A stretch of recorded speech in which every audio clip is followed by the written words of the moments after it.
ನಮಸ್ಕಾರ ಎಲ್ಲರಿಗೂ. ಇವತ್ತು ನೋಡ್ರಿ ನಮ್ಮ ಊರಿನ ಸಂತಿಗೆ ಹೋಗ್ಬೇಕು ಅನ್ಕೊಡ್ದನೆ ಮಳೆ ಶುರು ಆತೆ. ಮಧ್ಯಾಹ್ನ 2:30 ಆಗಿತ್ತು ನೋಡ್ರಿ. ಗಾಳಿ ಮಳೆ ಅಷ್ಟು ಜೋರು ಬೀಸಾಕತ್ತಿತ್ತು. ಮತ್ತು ಆನಿಕಲ್ ಮಳೆ ಆಯ್ತು ನೋಡ್ರಿ ನಮ್ಮೂರಿಗೆ ಇವತ್ತು. ಹಿಂಗಾಗಿ ನಾವು ಸಂತಿಗೆ ಸಂಜೆ ಮುಂದೆ ಹೋಗಿ ತರಕಾರಿ ತೊಗೊಂಡು ಬಂದ್ವಿ. ಸಂತಿ ದಿನಾನ ಹೆಚ್ಚಾಗಿ ಮಳೆ ಆಗೋದು. ಈ ಗಾಳಿ ಬೀಸೋದಕ್ಕೆ ಎಲ್ಲಿ ಗಿಡ ಬೀಳ್ತಾವೋ ಏನೋ ಅನ್ನೋಷ್ಟು ಗಾಳಿ ಜೋರಿತ್ತು ನೋಡ್ರಿ. ನಾನು ಈಗ ಸಂಜೆ ಮುಂದೆ ಹೋಗಿ ತರಕಾರಿ ಎಲ್ಲ ತೊಗೊಂಡು ಬಂದು ಎಲ್ಲನೂ ಸ್ವಲ್ಪ ಫ್ರಿಜ್ಜಿಗೆ ಹಾಕಿ ಈಗ ನಾನು ಚೌಳಿಕಾಯಿ ಪಲ್ಯ ಮಾಡ್ಬೇಕಂಥೇಳಿ ಚೌಳಿಕಾಯಿನ ಈ ರೀತಿ ಸೋಸ್ಕೊಂಡೇನಿ. ಮತ್ತು ರೊಟ್ಟಿನೂ ಮಾಡಿದ್ದೆ ನಾನು. ರೊಟ್ಟಿ ಮಾಡಿದ್ದ ಹಂಚಿನೊಳಗನ ಇವನ್ನ ಹುರ್ಕೊತೀನಿ ರೀ. ಇದಕ್ಕೆ ಸ್ವಲ್ಪ ಎಣ್ಣೆ ಹಾಕಿ ಚಲೋ ಹೊತ್ನಂಗೆ ಹುರ್ಕೋಬೇಕು ಇವನ್ನ ಚೌಳಿಕಾಯಿನ ಕಪ್ಪಾಗುವಂಗೆ. ನಾವು ಚೌಳಿಕಾಯಿ ಎಷ್ಟು ಚಲೋ ಹೊತ್ನಂಗೆ ಹುರ್ಕೋತೀವಿ ಅಷ್ಟು ಪಲ್ಯ ರುಚಿಯಾಗಿ ಬರ್ತೈತೆ ನೋಡ್ರಿ.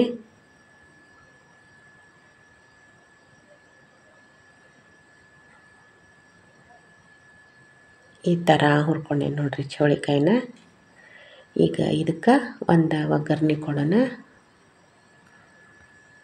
ಈಗ ನಾನು ಒಲೆ ಮ್ಯಾಗ ಒಂದು ಬಾಳ್ಗೆ ಒಳಗೆ ಎಣ್ಣೆ ಕಾಯಕ್ಕಿಟ್ಟು ಈ ಸೈಡ ಒಂದು ಈರುಳ್ಳಿ ಸಣ್ಣಗೆ ಹೆಚ್ಚಿಟ್ಕೊಂಡೇನಿ ರೀ. ಮತ್ತು ಹಸಿ ಖಾರ ತೊಗೊಂಡೇನಿ, ಗುರೋಳ್ಳು ಪುಡಿ, ಅರ್ಶಿಣ ಪುಡಿ, ಕಸೂರಿ ಮೆಂತಿ ಮತ್ತು ಮಸಾಲೆ, ಹಸಿ ಖಾರ ಎಲ್ಲ ತೊಗೊಂಡೇನಿ. ಈಗ ಒಗ್ಗರಣೆ ಕೊಡ್ತೇನೆ ರೀ ನಾ ಪಲ್ಯಕ್ಕೆ.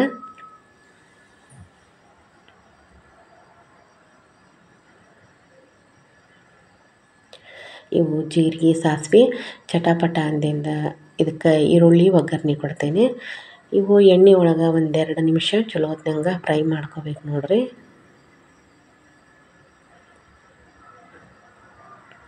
ಇದ್ರ ಜೊತೆನ ನಾನು ಸ್ವಲ್ಪ ಕರಿಬೇವು ಹಾಕಿ 1-2 ನಿಮಿಷ ಫ್ರೈ ಮಾಡ್ಕೊತೀನಿ.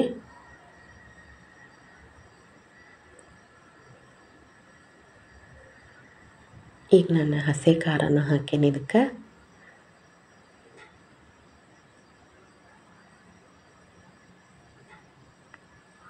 ಈಗ ನಾವು ಎಲ್ಲನೂ ಹಾಕಬೇಕೀಗ. ಅಂದರೆ ಅರ್ಶಿಣ ಪುಡಿ, ಮಸಾಲೆ ಪುಡಿ ಮತ್ತು ಕಸೂರಿ ಮೇಥಿ, ಗುರೋಳ್ಳು ಪುಡಿ, ರುಚಿಗೆ ತಕ್ಕಷ್ಟು ಉಪ್ಪು, ಸ್ವಲ್ಪ ಸಕ್ಕರೆ ಹಾಕ್ಬೇಕು ನೋಡ್ರಿ. ಇದಕ್ಕೆ ಎಲ್ಲನೂ ಹಾಕಿ 1-2-3 ನಿಮಿಷ ಇದನ್ನು ಎಣ್ಣೆ ಒಳಗನೆ ನಾವು ಒಗ್ಗರಣೆನ ಫ್ರೈ ಮಾಡ್ಕೋಬೇಕು ನೋಡ್ರಿ.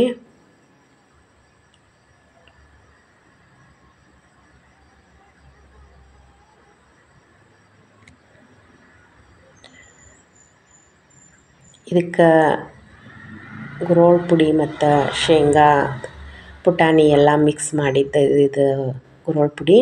ಹೀಗಾಗಿ ಪಲ್ಯ ಗ್ರೇವಿಗತ್ತೆಲ್ಲನ ಬರ್ತೈತಿ. ಈಗ ಇದು ಎಣ್ಣೆ ಒಳಗೆ ಚಲೋ ಹೊತ್ನಂಗೆ ಫ್ರೈ ಆಗಲಿ ರೀ. ಇದು ಫ್ರೈ ಆಗಿಂದ ನಾವು ಹುರಿದಿಟ್ಕೊಂಡಿದ್ದು ಚೌಳಿಕಾಯಿನ ಹಾಕಿ 5-10 ನಿಮಿಷ ಇದನ್ನು ನಾವು ಕುದಿಸ್ಕೋಬೇಕು ನೋಡ್ರಿ. ಅಂದರೆ ಚೌಳಿಕಾಯಿ ಪಲ್ಯ ರೆಡಿ ಆಗುತ್ತೆ.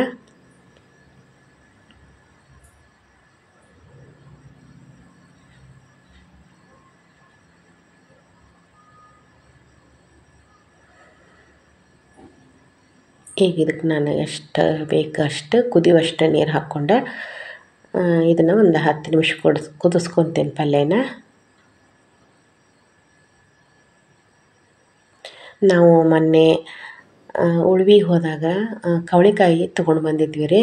ಅದನ್ನು ಕವಳಿಕಾಯಿ ಉಪ್ಪಿನಕಾಯಿ ಯಾವ ರೀತಿ ಹಾಕೋದಂತ ನಾನು ತೋರಿಸ್ತೀನಿ ಈಗ.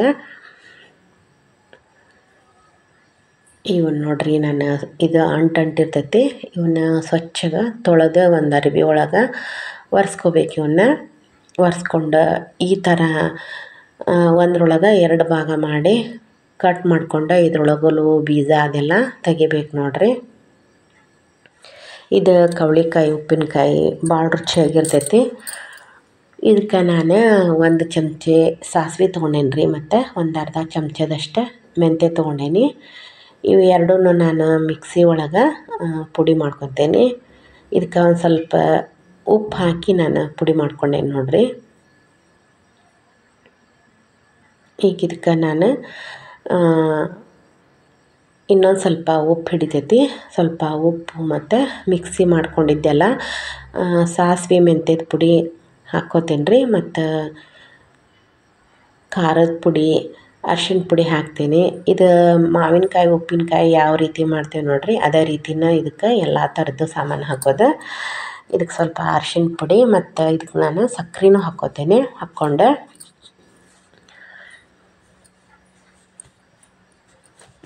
ಕಲಸಿ ಒಂದು 8ರಿಂದ 15 ದಿವ್ಸದ ಮಟನೂ ಇವನ್ನ ಆರಾಮ್ಸೆ ತಿನ್ಬೋದು ನೋಡಿರಿ.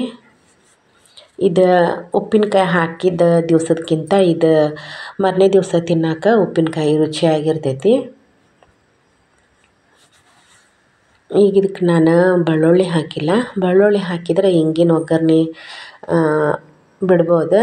ನಾನು ಇದಕ್ಕೀಗ ಇಂಗಿನ ಒಗ್ಗರಣೆ ಕೊಡತ್ತೇನೆ ನೋಡಿರಿ. 1-2 ಚಮಚದಷ್ಟು ಎಣ್ಣೆ ಹಾಕ್ಕೊಂಡೇನಿ. ಹಾಕ್ಕೊಂಡು ಇದಕ್ಕೆ ಹಿಂಗೆ ಒಗ್ಗರಣೆ ಕೊಡ್ತೀನಿ. ಈಗ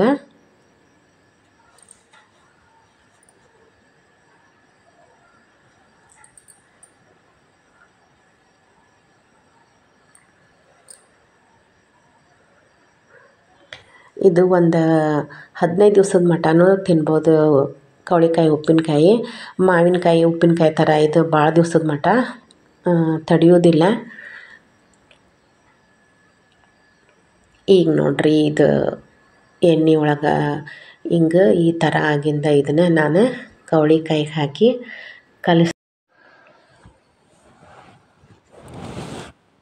ಇದನ್ನು ಕವಳಿಕಾಯಿ ಹಾಕಿ ಯಾವುದಾದ್ರೂ ಒಂದು ಬಾಟಿ ಒಳಗೆ ತುಂಬಿ ಇಡ್ಬೇಕು ನೋಡಿರಿ.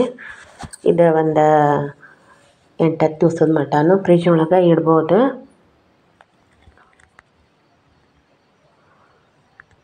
ಯಾರ್ಯಾರೆಲ್ಲ ನನ್ನ ಚಾನಲ್ ನೋಡತ್ತೀರಿ, ಹೊಸದಾಗಿ ನೋಡೋರು ಸಬ್ಸ್ಕ್ರೈಬ್ ಮಾಡ್ಕೊಂಡು ನೋಡಿ ಫ್ರೆಂಡ್ಸ್, ಮತ್ತು ಸಪೋರ್ಟ್ ಮಾಡಿರಿ. ಈ ವಿಡಿಯೋ ನಿಮ್ಗೆ ಇಷ್ಟ ಆಗೈತಿ ಅನ್ಕೊತೇನೆ.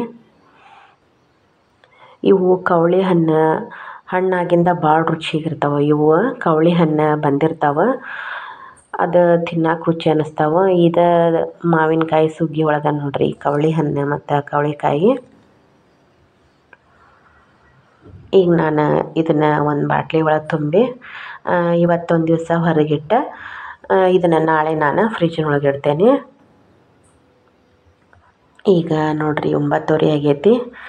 ಈಗ ನಮ್ಗೆ ಊಟದ ಟೈಮ್. ನಾನು ರೊಟ್ಟಿ ಅದೆಲ್ಲ ಮಾಡೀನಿ, ಇನ್ನು ಊಟ ಮಾಡ್ತೀವಿ.